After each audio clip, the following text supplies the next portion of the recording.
What's up, guys? Welcome into another episode of Bogey Free. We are coming at you with some WGC Bridgestone Invitational action this week. I've written, by the way, before we even get started, I've written WGC Firestone about 75 times in my article so far today, so I'm off to like a really great start on all of this. And I just hacked up a lung before we started, so we're doing good.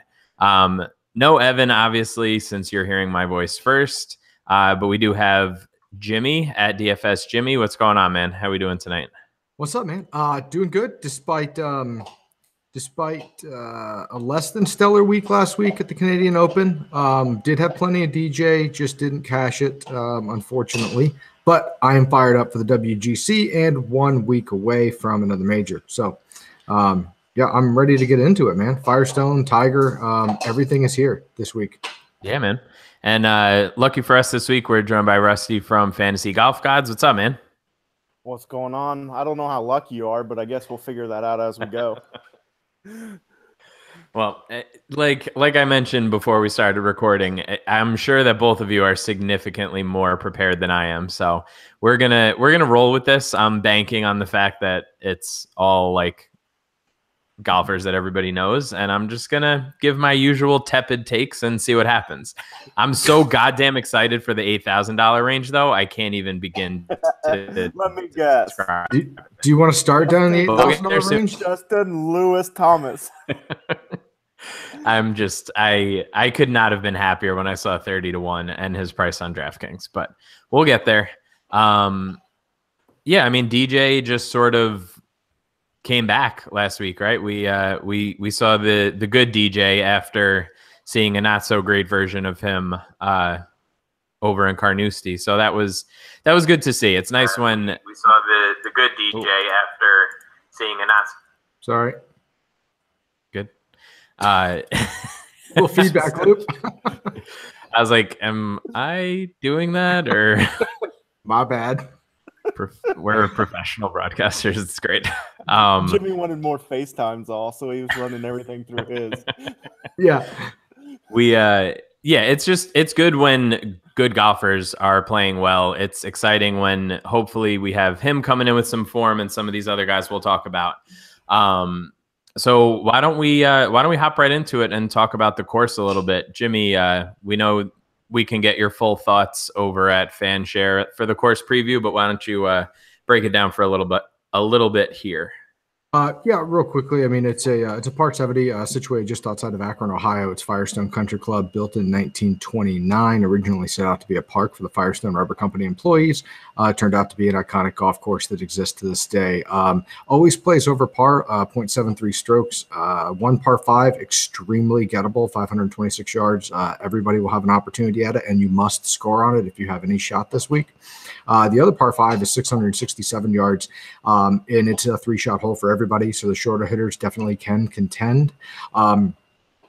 Tight fairways, mature trees, feels claustrophobic off of the tee, definitely favors your straight hitters.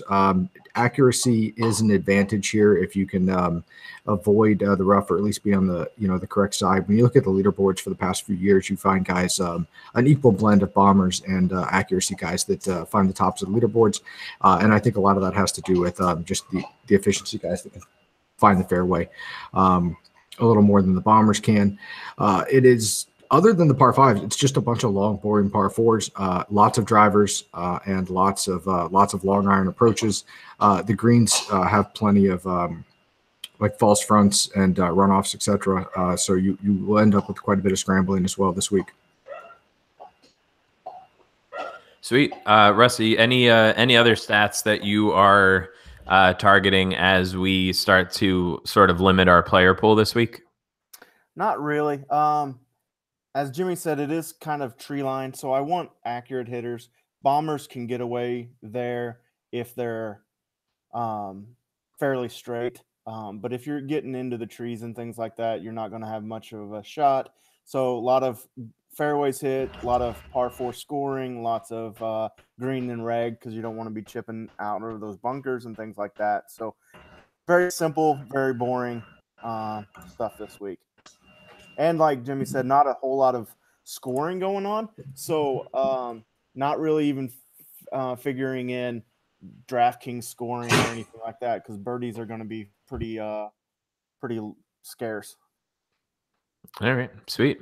Let's hop right in and get to some of these 10K and up guys. We have DJ, Rory, Tiger, Rose, Spieth, and Fowler at 10K and above. So, Rusty, I'll go right back to you. Who are you liking here? Who are you fading? What's your overall thoughts for these expensive guys? My overall thoughts are, man, there's a lot of good golfers that aren't over $10,000. So it'll be interesting. Obviously it's Monday night when we're live and super early in the week, but if we can figure out some ownership plays later in the week, I might go up here, but as of now, I'll probably fade most of these guys. I won't touch Jordan for anything. I just don't trust his driver. And probably DJ's your favorite, but he's also a favorite for a reason, because he's the most expensive and the favorite in the field. So if I had to pick one up here, it'd probably be DJ, but I like Tiger here. Justin Rose can obviously play here. Rory has played here well. So that leaves, you can't take everybody. So it leaves Jordan out. It leaves Ricky out. So how's that for a tepid take, Matt? There you go. Jimmy, Jimmy, where are you going up here? You have a strong feeling, or what are your thoughts? Yeah, I mean, I like, you can't not like DJ. I mean, if there's a guy that can back to back it certainly is DJ. I will have some exposure to him, but he will likely be extremely chalky. And I think the way you win a GPP this week is finding some key pivots when you have a condensed field and a no-cut event. So I'm not sure I'm going to go crazy with DJ. When I rank them, I think one of the things I'm going to try and do this week, I'm going to play light, but I'm going to try and trust my overall blended ranks. I factor in course history and recent form, and then I do an overall blended model and I roll that up. And when I do that, I end up with a ranking of Justin Rose #1 this week. And I'm not I find myself never being the guy that takes lots of Justin Rose. I just I'll play a few shares of him, but he's never one of those guys I'm super high on. This week I might just kind of push a significant portion of my lineups onto Justin Rose, and think maybe some people will be scared off by his mediocre results the last 2 years here. But when you look through it, he's had some really strong finishes. He's had some second places, a couple of top fives in here. So I guess I don't really care about the poor results the last couple of years. And he's been if there's a golfer here that's been red hot without really winning lately, it's him. So I just think that if I'm going to be up in this, above $10,000 range, it might just be Justin Rose and then maybe Rory, in terms of GPP exposure. The problem is the guy sitting at 10,800, right? I mean, that's the big deal. Yeah. And it's Tiger Woods, it's Firestone. What are we going to do with Tiger at Firestone? I'm inclined to take a lot of exposure to Tiger as well, which means if I do that, I'm going to skip a lot of this $9,000, $8,000 range. Mm-hmm. But I'm inclined to take a lot of Tiger Woods this week at Firestone for obvious reasons. I mean, if you're listening to this podcast, you have an idea of what Tiger has done at this course, so I'm not going to get into it. But I don't care what team you're on, team course history, team recent form. Tiger Woods has been he lines up really well. The difficulty is it maybe is the most expensive we've seen him. It is the most expensive in a field this year. In this situation, especially with all these other guys around him like this. Yeah, so you're certainly paying for it. But I guess so. To your point, Rusty, I think as the week shapes up, you're going to find a guy that goes really under-owned here, and it's probably going to be Spieth, is my guess. It could be Rory as the next guy, and if it's Rory, I'll be really interested because he's the guy that ranks out #2. My rankings up here go Rose, Rory, Spieth, Tiger, Ricky, DJ. If you just let my model and everything I've put together do the work, that's how it ranks these 5 guys or these 6 guys at the top. So Interesting. a couple points to that is how ironic is that the Tiger was the last guy to get into this field, and he's the third highest salary in the field. I mean, I Yeah. just find that very funny. Yeah. Yeah.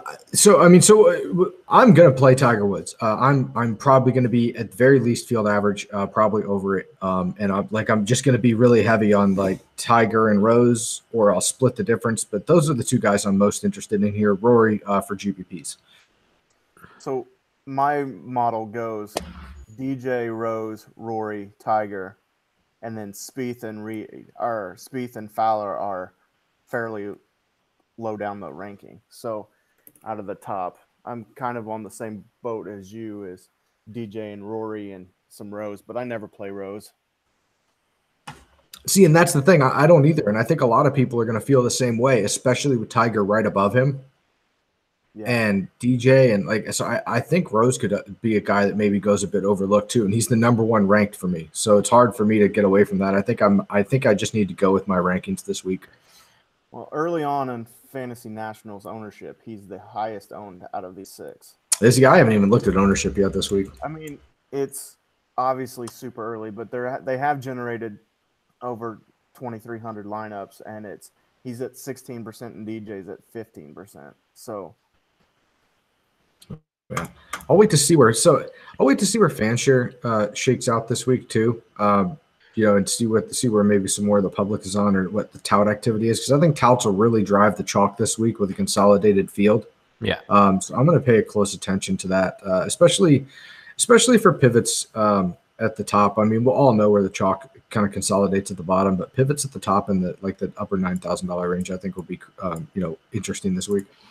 The other really important thing, I don't think we've mentioned it, is obviously it is a WGC, so there is no cut. So whoever you get is going to have 4 days of scores. So it's not like you're going to have a guy that misses the cut and then is completely out of it the next 2 days, obviously. So, right. I mean, look at what Justin Rose did at the Open Championship. Made a putt on 18 to make the cut, and then finished, 4th or something? Mm-hmm. So 2 days of the second half of the tournament can make a big deal if you pick the right guys. Especially here, because the tournament's not going to get away from anybody. Exactly. Yeah, and I think that's also important when you're thinking about playing the ownership game this week, because you're, like you said, you're guaranteed those extra couple of rounds. So really, it's not like you need a catastrophic result from somebody who you fade to profit. You really just need, like, even if they come in like, I don't know, like 25th, like 23rd, that you're still gaining a pretty hefty leg up on everybody. That being said, I'm hoping myself, I really want to play a lot of Ricky this week, so I'm hoping that he comes in a little under-owned. I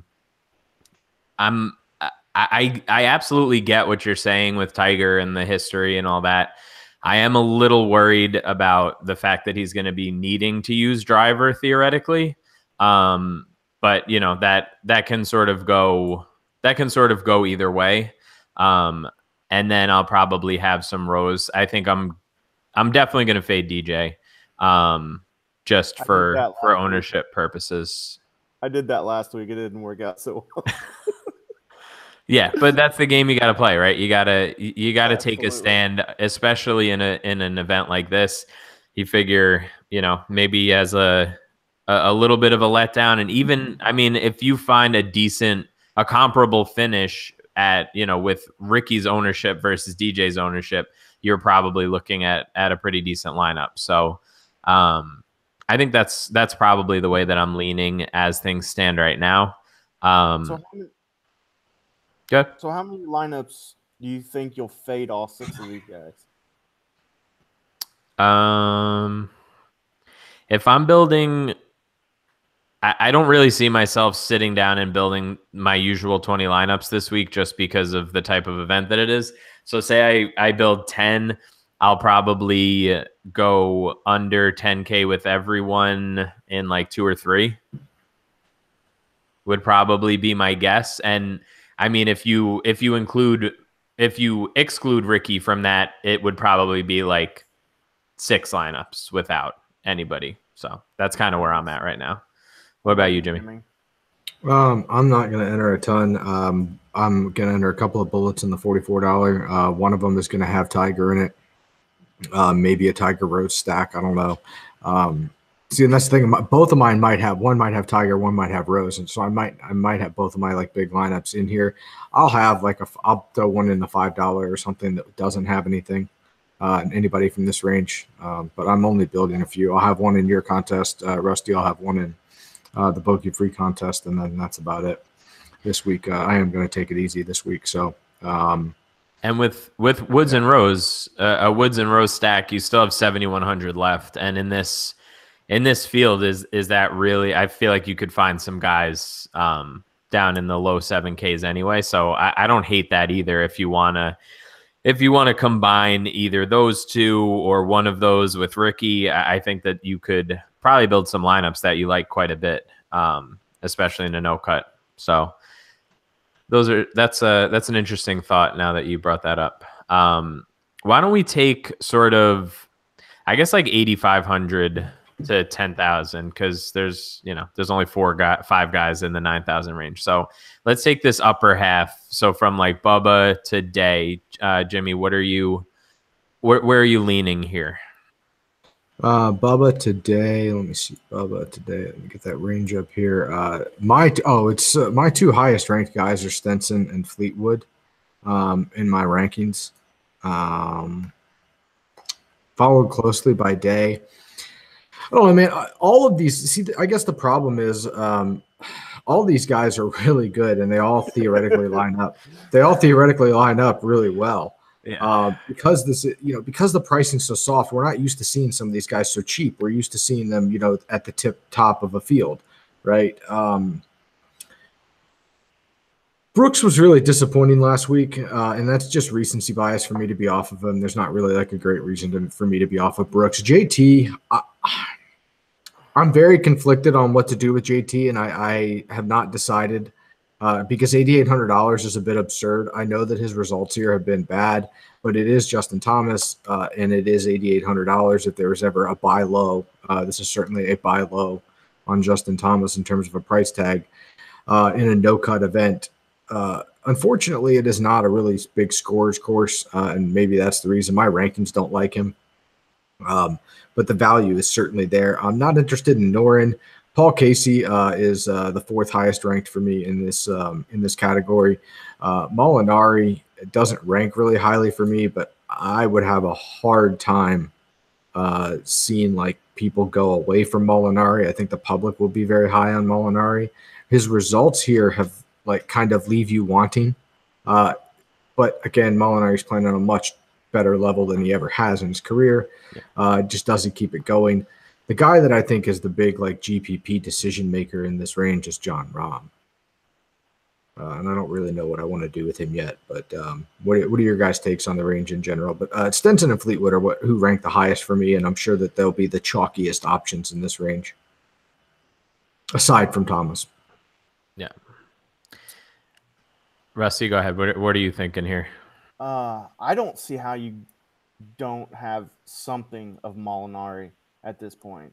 The guy's on a career heater, and if we think that he's going to let down after a win, he just won 2 weeks ago and then won again at the British or the Open. So it's not like he went Gary Woodland on us after his win, right? Are you besmirching the good name of Gary Woodland on this podcast, sir? Be a real shame right now if you got muted somehow, Rusty. Be a real goddamn shame. I was just simply pointing out that some guys fall off the face of the earth after they win their first big tournament. So he didn't do that after winning the Quickens, right? So then he backed it up with the Open. I just don't see how you don't have at least something of him. I love Fleetwood. He hits the ball straight, and he can score on any course. I love Brooks Koepka, even though he's really not done anything for me the last 2 weeks. And then I'll get back in your good graces because, good God, Justin Thomas looks sexy right there, doesn't he? Always. But, yeah, I get what you're saying. Does he still have a beard? I don't know. He might have got rid of it after the Bro, Open. whatever he had growing on his face is not considered a beard. Coming from two beard aficionados. Yeah. Coming from a guy that can't grow facial hair that well, I have no room to talk, so it looked glorious on him. How's that? Nice.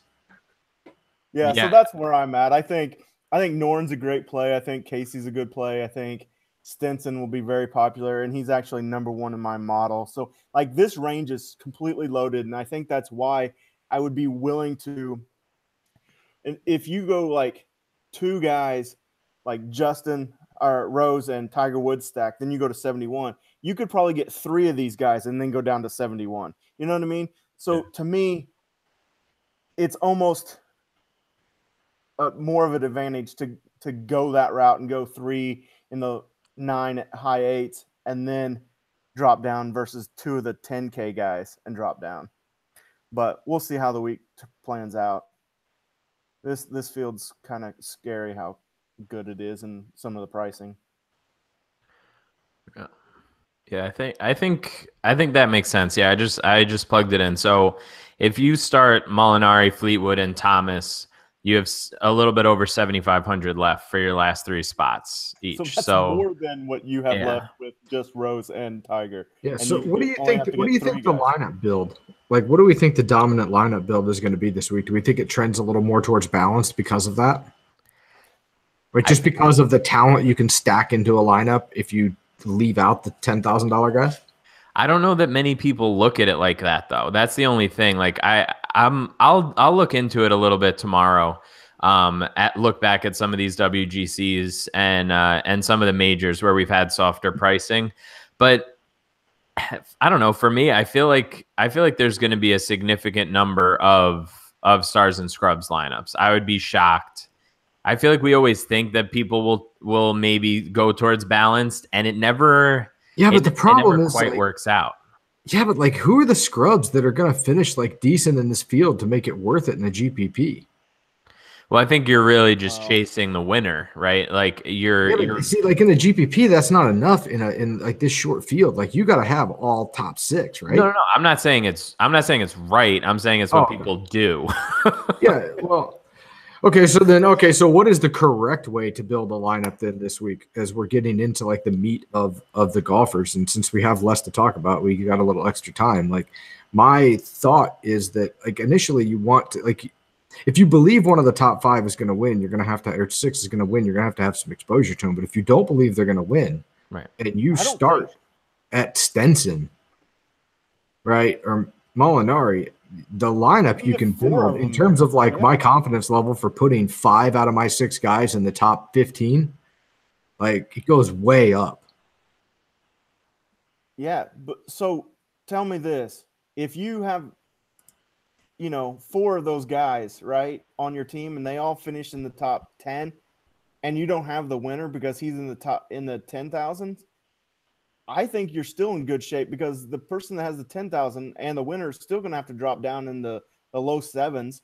And if nobody down there is surprising and goes off, then they'd have to hit the top and the bottom of their lineup, where you only have to hit the middle, which is right. And finish position is kind of like what you're chasing on this golf course, because you're not chasing birdies, because there's just not a ton of them out there.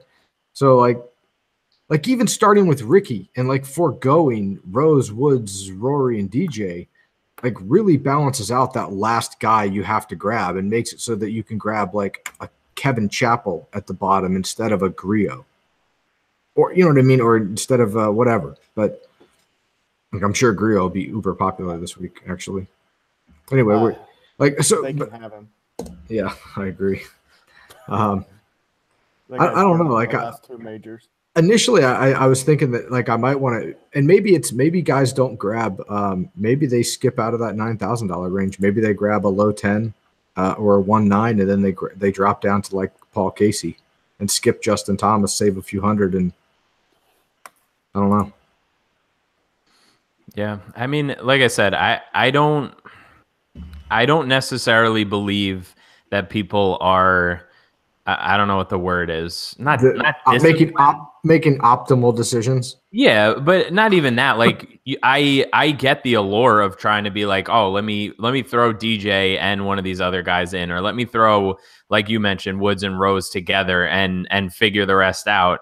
But I don't know that that's like I said, I don't have any like data to back this up yet. I'm gonna look at it, but I don't see that is like a winning strategy here unless you get super lucky at the bottom. Like there's always going to be those lineups that hit a guy with 6,900 that ends up in the top 8 or whatever it is. Like, of course, those are going to happen, and there's not really much you can do about them. But if you're going to tell me that who's going to do really well under 7K with this field, then yeah, you deserve to win a lot of fucking money this week. Also, you would be in the 0.68% of people that get that right on a weekly basis. Right, like that's what I'm saying. Like it's not something that I feel confident enough to do. If I had a real strong feeling, then sure, I would take more 10K and up guys. But I really don't at this point, at least. And I would rather just, like you said, stack up on these 9K guys and high 8s and just know that I'm going to get a couple of top 10s out of them, hopefully. But that's sort of where I'm at. So my point was to fade the top and then play that more balanced lineup, right? But if I'm playing devil's advocate, this is the week to do it, right? Grab 2 of the guys that you can jam in from the top, and then you're not going to miss a cut with your bottom guys. And you have better guys to pick from off the scrub pile. So if you're going to play stars and scrubs, this is the week to do it, in my opinion. Yeah, and last week it was the strategy that hit too. Yeah, but I don't know. I guess I'm crazy because that's not the strategy I'm going with this week.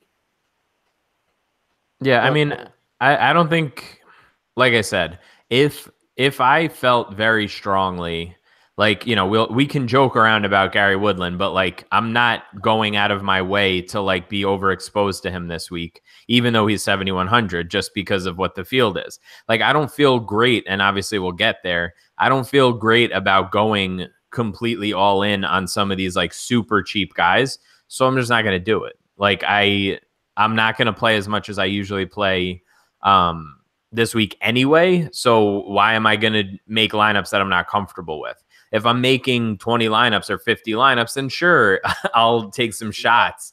But if I'm only making 10 lineups, I want to really like them. So that's kind of where I'm falling right now. All right, why don't we dip down even a little bit further and get to some of these more value guys? Why don't we go like 8,400 down to like 7,500? So Hideki to Oosthuizen. Rusty, where are you going here? Because I have one of the only people that I have starred in this range, or 2 of them actually. I've actually got several in this range, which is scary. But I think Patrick Reed doesn't have great course history here, but I think he's a big game hunter and shows up in big tournaments, and this definitely fits that bill. So I like him. Zach Johnson does have good course history here. Xanders and Finau and DeChambeau are all there for me. And then if you're going down to 7,500, Charlie Hoffman has decent course history, and Adam Scott is actually number 1 in my model, or number 2 in my model, which is scary as hell. But I didn't put any putting in it, so that's why. Fair. But he's using a cheater putter, so I mean, I don't understand how that thing's legal. But he's using it and being successful with it. So that's kind of where I'm at. I'm all over this range as well. So I don't know. Jimmy, what are you thinking? I think Patrick Cantlay is probably the guy that I want to push a lot in on here. I say a lot, he's going to be in like one of my 2 lineups, so 50% owned. But no, I really like Cantlay here. I think this course sets up really well for him to do like all the things that he does really well. I also think that he is a bit of a big game hunter, definitely has the skills to show up in this field. And The guy right below him, Zach Johnson, 8,100. I don't know how you don't play Zach Johnson, playing really well. Recently has gained more strokes here than anybody in the field. And when you roll up my entire model, he's ranked number 2 in this field. So well, he's also old enough to be that there because he's played the most rounds here. Yeah. Yeah, the guy, it's just, I don't know. He'd probably be uber chalky, but he's probably the guy that I have in both of my lineups, and I just don't care. Right now, I mean, he's really not. But I think this is going to be really spread ownership across most of these guys. You think so? I haven't looked at ownership, and I'll wait till we kind of see where it kind of shakes out. But I like Fina, I like Xander, I like Mark, Bryson, I like Webb. Webb comes in number 2 in this range behind Scott. I'm sorry, 3 in this range behind Scott, and he's number 9 overall in my model for the week.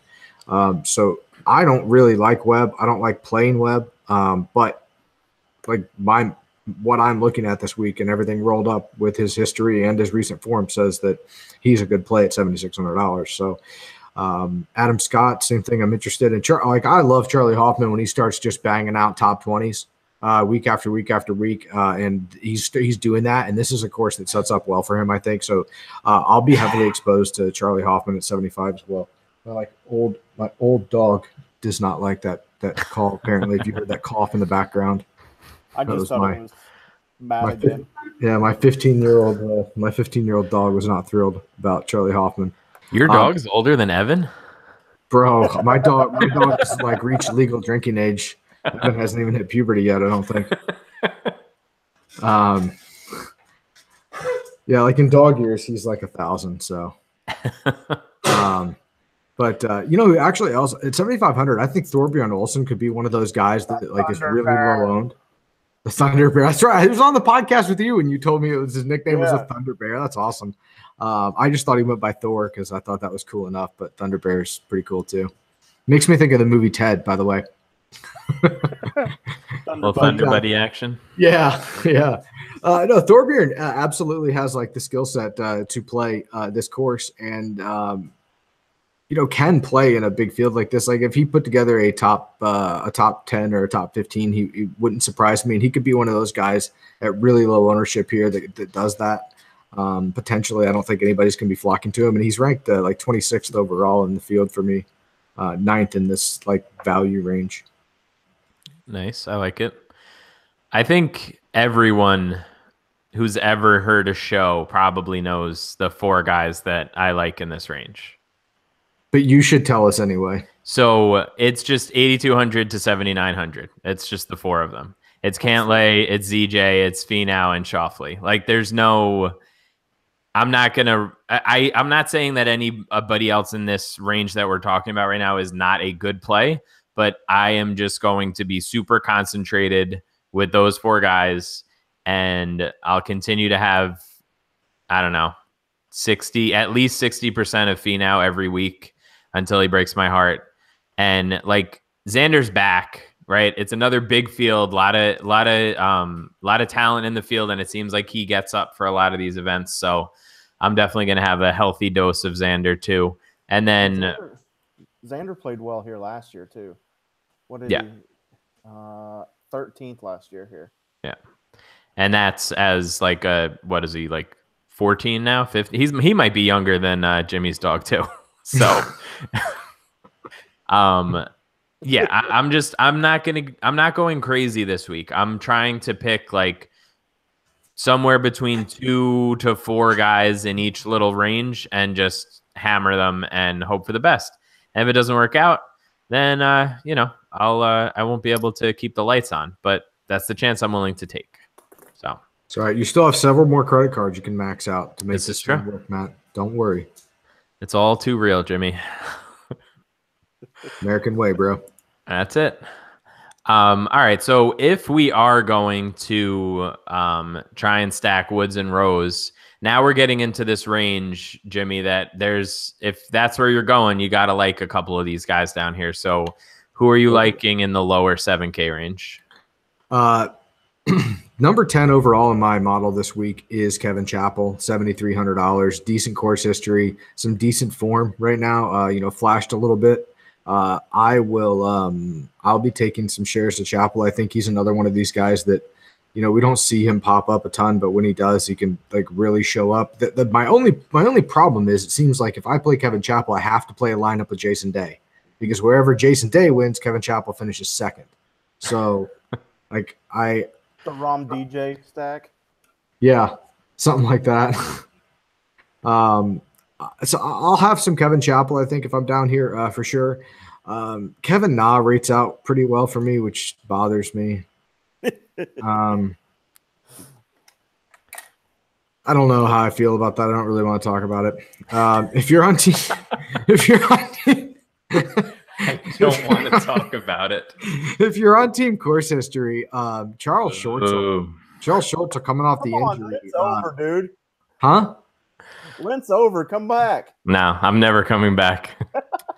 So I don't know that he's coming off an injury, I believe, and I'm not really sure how I feel about that. But he has played this course really well, and he's another one of those guys that will be really low owned.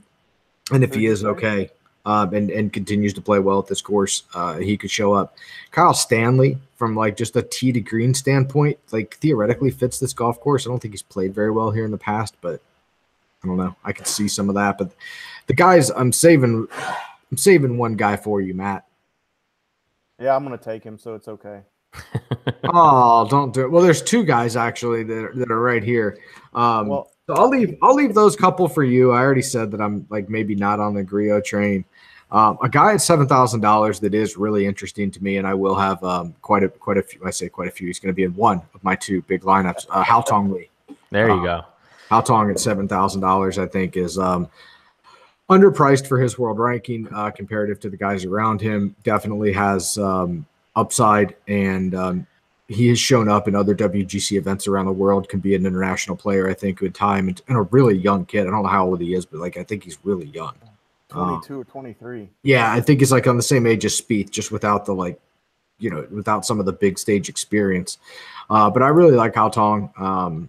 I will have him in a lineup.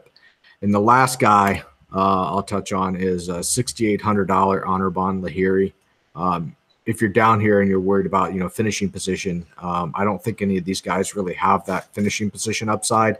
But what Anirban has is scoring upside. It'll be erratic, but he may be able to level out your DraftKings points from down here by outpacing the field by like 3 extra birdies on the week, something like that. So also just playing quite a bit better this year than he has in years past. But I think he has the opportunity to maybe grab a few extra DK points with like a birdie streak or 3 or 4 birdies more than like the field average this week for 6,800. All right, Rusty, go ahead, and then I can yell at Jimmy for taking another one of my guys. Okay. Who did I take? I left you all your guys. No. I'm trying to roll Hao Tong into my brand, and I had a whole thing about what I was going to say about him, and you just ruined it. So thanks a lot. You can still say it. It's his birthday on Friday. That's why. So he's gonna be swagged out on his birthday. It's just one of my many talents. How old is he gonna be? 23. Oh yes, it's all so there for Hao Tong. It's happening. This is one of those days where I'm glad we only have like 7 listeners, because not that many people are gonna know about this Hao Tong situation. Someone big's gonna talk about him. Hey, we got 13 people watching right now, Jimmy. We're moving up in the world. Shout out to those 13 people. There you go, boys. I brought my army with me. I'm gonna roll with Ian Poulter. He's been playing a lot better this year. Played fairly well last week in Canada. So here's one of Matt's guys, but he happens to be one of my guys too, and that's Luke List. If you're down here, he is going to have to be in a lineup just because I think his upside's better or the same as anybody else's down here. And while we're down here, I think it's crazy that 7,400 has Phil and Sergio, and neither of us are going to mention either of them. Bro, they're playing like garbage. Yeah, no, I hate Sergio. Now, I don't disagree with you, but like I played a couple lineups of Sergio. 9,000s at the Open 2 weeks ago, and then in this field they're in 7,400. Sure. I mean, that's just crazy, but I'm okay with it because I don't want to touch either of them either. Well, see, like Phil's upside's kind of mitigated because he can't. I don't think he can really outpace his like finishing position with scoring on this golf course, where he can like on others where he can score. His big numbers hurt him here too. Yeah, I just like so I looked into Phil earlier today because I had some interest, like $7,400 Phil, and like same thing. I'm like, I can do without Phil. But like Sergio is a little more interesting because he's a much better ball striker. He has better course history here as well. I don't know. You'll probably talk me into it. I'll end up with a $5 like GPP lineup or something, and he'll be in it. Sergio actually finishes like 17th in my model over the last 24 rounds, which is kind of crazy. Your model's clearly wrong. Well, I guess we'll find out. It can't be any more wrong than it was last week. Your model's broken, bro. Get that checked. Don't blame Fantasy National for your wrong models. Right. Shout out to that asshole that was tweeting at them I guess it was 2 weeks ago now. People are so stupid sometimes on Twitter. It really bugs me. Real quick, I need to derail for a second and pull in Evan since I'm hosting right now. Oh God. I replied to it, so if you follow me, you may have seen it. The guy that was arguing with Josh Hermsmeyer and citing how running works in Madden is just like peak Twitter. Like he was saying that you need to establish a run game in Madden. So it obviously you have to establish a run game in the NFL. That was his take. So just shout out to that guy too. Bro, that's like the video game equivalent of me like needing to build 4 walls around me real quick while I put a Band-Aid on my hand in real life, like from Fortnite to like the real world. Like, are you serious? Did somebody really try and compare like Madden success to real life football success? Happened? I legit was laughing for like 15 minutes and I just thought of it again. And I was just like, oh, God bless that guy. Wow. All right. That's impressive. Oh, man. So where do you want to go from here after that? So I have 2 bombs that are 69 and 67 that I would be comfortable playing. One's the Barn Rat. Yeah, for sure. He's a great ball striker. He's really straight off the tee. That if he gets a putter rolling, he can stand up in these fields. And the last WGC that we had, Shabunka Sharman's coming out party in Mexico and finished 2nd, 3rd, something like that, because there was a playoff. But he top 5, so he's not afraid of a big WGC event. So I like him down here as well. No, didn't he like have a decent round or 2 recently? I thought I saw him pop up on a leaderboard somewhere. Maybe it was at the Open. He ultimately faded away, but he ended up making the cut at the Open. Yeah, he finished 51st at the Open. So I don't know what his round that must have been. That must be what I'm thinking of. Yeah. All right. Well, we all know, like we know who I'm playing down here. It's obviously Luke List. I will have a very small, probably like 1 lineup with Gary just because I can't not play him. And I pissed you off by calling him trash. Yeah, no, it's okay. I mean, I hope you enjoyed your last appearance on the show. But other than that, everything's been great. You'll never work in this town again. But seriously, like I was joking before about Hao Tong Lee, like I really need to like roll him into the brand. Like I thoroughly enjoy watching him play, and for $7,000, I don't know. Like even his price seems kind of wacky. The odds on Fantasy National, they have him at 140 to 1, which if you bet at all, like I think that's pretty good value for this field. To be 140 to 1 at, what is he, like top? I want to say he's top 30, right? Is he like 20 in the 20s somewhere? In the world rankings? Yeah. I don't know actually off the top of my head, but he's I think he's inside the top 30. So yeah, I think his price, he's 43. But still, I mean for this field, and we've seen him pop up in a couple of places. I think you could do a hell of a lot worse than him at $7,000. Like, you could be playing Brian Harman. So, like, it's all relative. But for what it's worth, Brian Harman is dead last ranking for me this week. Really? Dead last. That's great. Remember his tear that he went on? Oh no. My model's broken. He's what? Oh my God. He's in the top half. Top third. You should take your model to the mechanic. He's 49th in my custom model right now. And I like picking on him just because it's funny. Because he's small? No, that's your thing. Don't drag me into your heightest ways, okay? My heightest ways. I'm a borderline midget myself. I start to say, isn't Jimmy short? I'm like, my license says 5'9" because the license at the lady at the DMV was like feeling generous that day, and my afro was a little taller back in high school. You were in high heels. But no, I had an afro actually when they measured that. So, okay, but really, I'm like 5'7". You're not just glossing over that. We need visual evidence of that, like, as soon as possible. Oh yeah, you're not seeing that. Make an Abby bet on it. Oh yeah, no, I definitely before I started going bald back in the day, I have just like really springy, wiry hair, and it definitely had like a little afro going. That's unbelievable. Yeah, pretty incredible. So great. I photoshopped the afro on me one time. That's as close as I got. Oh yeah, man, you can't grow facial hair. You can't grow an afro. It's like a rule.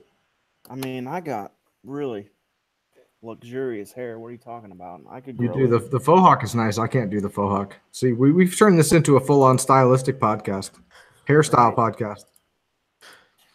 Yeah, and welcome to the Bogey Free Saloon, ladies and gentlemen. You guys can talk about beards, but neither of you guys can talk about hair. So, but yeah, no, I am a borderline midget myself. That's how that conversation devolved. But I'd appreciate it if you don't pick on my brethren in Brian Harman for his height. You're probably a lefty too. I'm not. I am a lefty. I actually am. I'm completely ambidextrous. I can write with both hands, bat with both hands, golf with both hands. I'm a lefty and 5'10", so I guess I should like Brian Harman, but I golf righty, so. I golf righty as well. I do everything but right-handed, but I can do everything with both hands. But I write left-handed, and I throw golf, bat right-handed. But I can bat and throw left-handed. I can right-handed. So Matt's like Jordan Spieth, does everything lefty but plays golf righty. Yeah, I do like I played lacrosse righty. Like nobody cares about this. I don't know why the fuck I'm talking about this, but people want to know in-depth details about your life, Matt. It's important to the fan base. Oh man, this is played lacrosse growing up, huh? You speak pretty good for having a silver spoon in your mouth. Oh yeah, I'm a lap of luxury up here. Let me I thought lacrosse was like rugby with a stick. More or less. Only the rich people played it back in the day. Literally everybody on Long Island plays lacrosse, so it's not that's not really a thing here. All right, well then let's wrap it up with pick to win.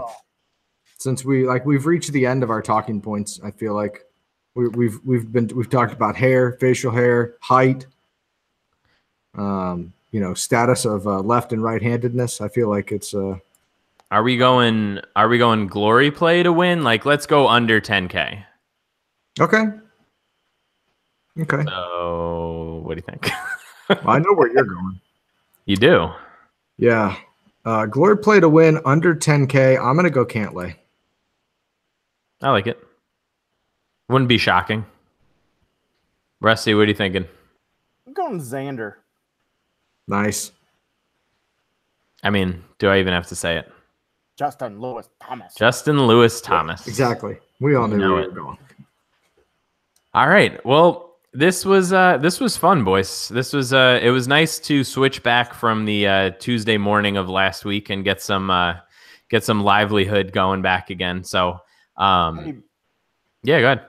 Before we jump out of here, you guys have one and dones? Who do you guys have left? Who would you play in a field like this? Things like that. We have not done one and done. No, we abandoned. We hit the abort button on our one and done league about 5 weeks in. Oh my God. It was like, I think the first time one of us said somebody who we already used, we were like, Yeah, no, fuck this.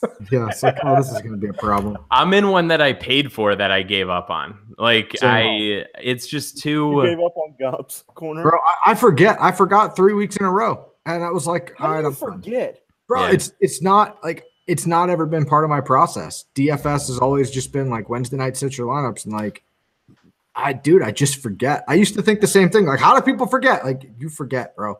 I would like if you could do not like a one and done league, but like pick winners or whatever, like pick who you want to play, but it has to be like outside of the top X of world golf rankings. So like outside of the top 25, you pick a guy each week. You could use whoever the hell you want whenever, but you can never play top 25 guys to win tournaments. Right. Yeah. That's interesting because it forces your hand.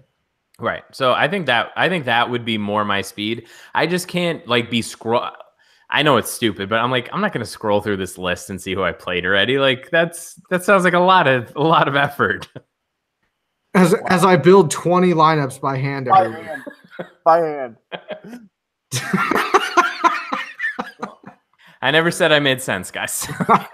I just had to point that out. I should probably get a t-shirt made that says that. I never claimed to make sense. God, brutal. I'm on it. What size you wear? Oh man! All right. I guess if I was playing one and done, I would assume that most people have burned the top end of this field. If they haven't burned Rory, I would use Rory. But I feel like everybody else guys have burned already. Molinari, Fleetwood probably been burned. Stenson, Noren, like. I think a lot of guys are probably down here with us anyway. I think guys are picking Zach Johnson, Finau, Xander, Leishman. Like I feel like a lot of guys are going to be in that spot. I think popular plays this week for wins will be Bryson, will be Xander, will be Cantlay. I feel like this would also be a good week when you have some of these guys that don't really play a ton on the PGA to burn like a Euro guy that you might not be able to play for the rest of the year, just from like I don't want to waste another guy who I'm targeting for the. I think that could make a little bit of sense too. But again, I've given up on this, so I don't know. I don't know what optimal almost August strategy is in one and done because I give up in. It's kind of like fantasy baseball. We were talking about that before, Rusty, before we recorded. I'm like, I just can't be bothered. It's too long. It takes too long.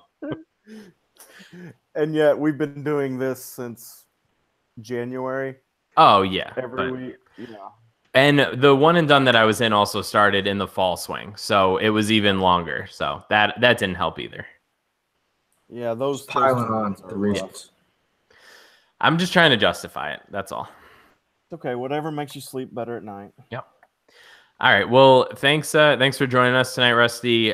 Jimmy, as always, it's been a pleasure. Evan, I hope you're feeling better, sir.